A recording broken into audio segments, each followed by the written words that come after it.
Bueno, és un partit que s'ha resolt els primers 10 minuts, i més que per la intensitat del rival, per les facilitats que ha donat el tanc en defensa. Crec que els han regalat les dues oportunitats. La primera possiblement m'ajudava d'una falta i aquí quasi s'ha acabat el partit.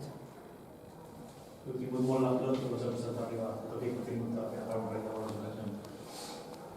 Sí, bueno, jo crec que el Vilanova ha estat just vencedor, perquè quan s'ha posat sí que han tingut ocasions, potser menys que ells, però Déu-n'hi-do, i bastant clares, algunes que ens haguessin pogut posar al partit, però quan agafes avantatge de 2-0 o 3-0 és normal que et relaxos. Crec que no han patit cap a únic. Bueno, haguéssim pogut patir algun